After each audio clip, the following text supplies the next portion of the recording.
আসসালামু আলাইকুম বন্ধুরা, তোমরা সকলে কেমন আছো? আশা করি ভালো আছো।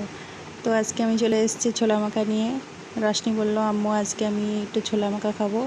তো সকালে ছোলা ভিজিয়ে দেওয়া হয়েছিল, তো সন্ধেবেলা নিয়ে চলে এসেছি। এখানে একটা আলু কুচিয়ে নিয়েছি, আর ধনিয়া পাতা কুচি নিয়েছি, পেঁয়াজ কুচি নিয়েছি, কাঁচা লঙ্কা কুচি, আর একটা কাঁচা মিঠা আম কুচিয়ে নিয়েছি। এখানে আমি টক আমটা দিইনি, এই যে ওখানে কিন্তু সামান্য একটু কাঁচা ঝাল দিয়েছি। আর এখানে টক আমটা দিইনি কারণ এখানে তেঁতুলের পানিটা যাবে আর এদিকে পাতিলেবুর রস যাবে, সেই জন্য আমি মিঠা আম দিয়েছি।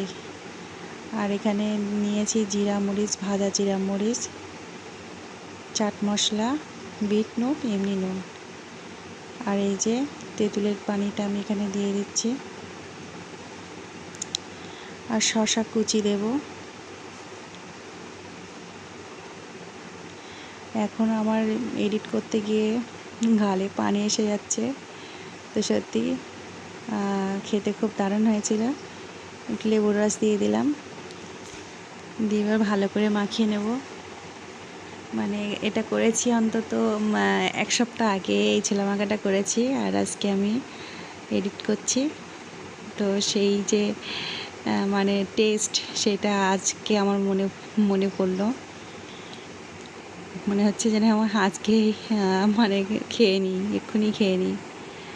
তো এই যে আমার দুষ্টু ছেলেটা পাশে বসে দুষ্টুমি করছে, আর রশনি তো রেডি হয়ে আছে কখন খাবো।